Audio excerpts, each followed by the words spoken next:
Hey folks, Gary here. Happy Thursday to you. And it snowed outside. It snowed a lot. That was a little bit unexpected. Well, it might not have been for some folks. For me, it was very unexpected. I was not expecting that at all. When we read through the Bible, sometimes we find things that are very unexpected. Miracles happen. We've been talking about miracles all week and how God does things, and he does things that we don't expect sometimes that go beyond our sense of reason.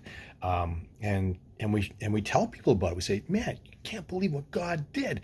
Why? Because he did do it, and we know he did it. And so no one can say he can't did it because can't they didn't do it, can't did it, didn't do it. You know what I mean? No one can say he didn't do it because we experienced it. We saw it. There's a story in the Old Testament in 1 Kings chapter 17 of Elijah and a widow. And he comes to this widow and her son, and there's a big famine in the land. And he says to her, hey, can you make me some food? And she goes, huh. Like, I have a little bit of flour left, a little bit of oil. I'm going to make some food for my son and I, and then we're going to die because that's going to be the end of the food and there's no place to get any more. And he says, go and make me some food, and trust me, God will bless you. God's going to do a miracle you're not going to expect. And so she does that, and the miracle is this: the flour that she has, she only had enough to make a little bit of food. The flour that she has, it never runs out. The oil that she had, it never runs out. God miraculously keeps replacing everything that she uses. And we can say, well, that's just an old story. That didn't happen. Wow, no. It was written down in the Old Testament. Like, people wrote that who were there. They could have disputed it when it happened. But the other part is, who says it can't happen? If God's God, who says it can't happen? I know in my own life I've seen God do amazing things. The time that I separated my shoulder, so my shoulder just dislocated, came out, and man, that hurt a lot.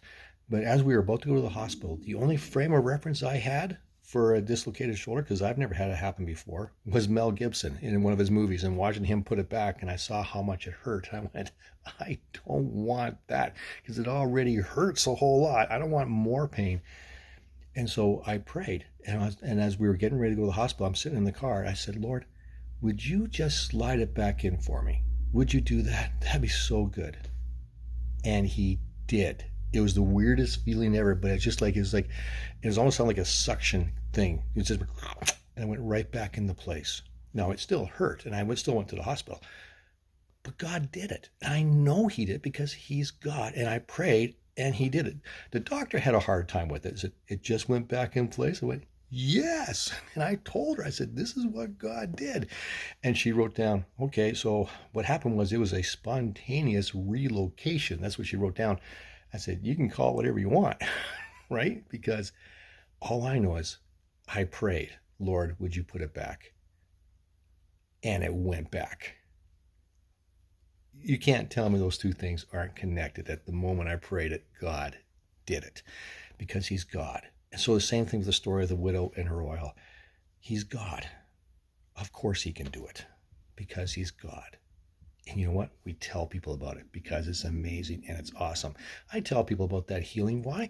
Because God could have let the doctor do it. It was more capable, but he did it for a reason. He did it to show me he loves me, and he did it to show the world that he loves us.